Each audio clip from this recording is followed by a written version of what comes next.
ठेका चिकित्सा कार्मिकों के राजधानी में एक बार फिर से हुंकार। दरअसल राजस्थान नर्सेज भर्ती संघर्ष समिति के आह्वान पर आंदोलन, मैरिट प्लस बोनस अंक के आधार पर भर्ती की मांग को लेकर आंदोलन। समिति के बैनर तले सैकड़ों की तादाद में नर्सेज, अन्य कार्मिक एकत्र हो रहे हैं।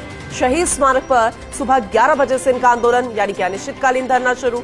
समिति अध्यक्ष गिरीश शर्मा का तर्क ये भी है कि भर्ती नियमों में बदलाव की कवायद चल रही है, जबकि पिछले कई सालों से अल्प वेतन में मेडिकल संस्थाओं में सेवाएं दे रहे हैं ये कार्मिक। हजारों की संख्या में इन कार्मिकों को उम्मीद थी कि बोनस अंक लेकर वे नियमित हो जाएंगे, लेकिन पता ये चला कि विभाग में एग्जाम से भर्ती की प्लानिंग चल रही है और ये उन हेल्थ वर्कर के साथ अन्याय होगा जो बरसों से अस्पतालों में सेवाएं दे रहे हैं। समिति पदाधिकारियों की चेतावनी, यदि मांगों पर गंभीरता से विचार नहीं किया गया तो प्रदेश भर के संविदा ठेका कार्मिक एक बड़ा आंदोलन खड़ा करने को मजबूर होंगे।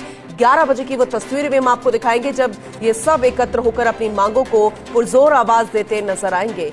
और ज्यादा डिटेल में जानकारी लेंगे, सहयोगी हमारे साथ जुड़ चुके हैं एसोसिएट एडिटर विकास शर्मा, उनका रुख करते हैं।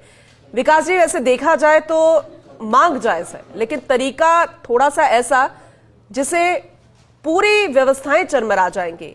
लेकिन अब जब 11 बजे एकत्र होंगे, मांगों को आवाज देंगे एक बार फिर से, तो जरा डिटेल में बताइए किस तरह से आंदोलन की चेतावनी देते नजर आ रहे हैं। देखिए, बिल्कुल ये एक बड़ा विषय है।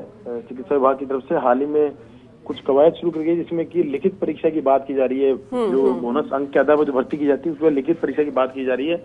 हालांकि इसका कोई अधिकृत आदेश अभी तक कोई नहीं निकला है, लेकिन उस आदेश की अंदेशे के अंदर जो जितने भी संविदा कार्मिक है जो पिछले लंबे समय से बरसों से सेवाएं दे रहे हैं विभागों में, वो उन्होंने मोर्चा खोल दिया है। इसी के तहत आज एक बार फिर से प्रदेश भर के संविदा ठेका कार्मिक राजधानी जयपुर में एकत्र होंगे। यहाँ पर जो शहीद स्मारक है वहाँ पर बड़ी हुकार वो भरेंगे और उनका कहना ये है कि बरसों से वो सेवाएं दे रहे हैं तो फिर उनको इसका फायदा मिलना चाहिए।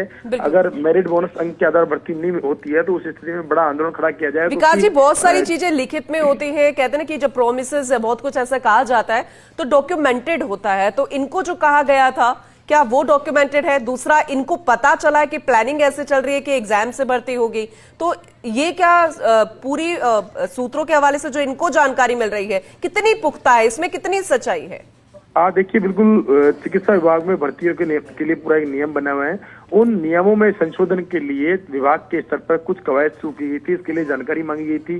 पुराने नियम, कायदे, कानून जो है वो किस तरह बनेंगे थे, उसका उस दौरान क्या उसकी मंशा थी, अब उसके क्या साइड इफेक्ट। क्योंकि देखिए, ये जो सब्जेक्ट है इसमें दोनों तरफ मेरिट डिमेरिट दोनों देखे जाने चाहिए, क्योंकि अब जो संविदा पे लगते हैं लोग, उनको लगाने के लिए भी कई जगह भ्रष्टाचार की बात सामने आ रही है, कई जगह और गड़बड़ियां सामने आ रही है। तो ऐसे में विभाग का कहना है कि पारदर्शी तरीके से जो भर्तियां हो की जाए। लेकिन उस बीच में सबसे बड़ी बात यह कि जो लोग 3-4 साल से वहाँ काम कर रहे हैं, जिनको उम्मीद थी कि बोनस अंक उनको मिलेगा, जिसके आधार पर उनको उनकी नौकरी जो है वो पक्की हो जाएगी, तो उनको भी एक मौका दिया जाना चाहिए। तो ऐसे यानी कि प्रायोरिटीज की बात की जाती है कि इनको प्रायोरिटी पे रखा जाए और सब कुछ ऑफिशियली हो, ट्रांसपेरेंट हो। ये हम लगातार आपसे जानकारी लेते रहेंगे। 11 बजे जब सब एकत्र होकर एक साथ धरना देंगे, वो तस्वीरें भी लगातार दिखाएंगे। बहुत शुक्रिया विकास जी विस्तार से जानकारी के लिए।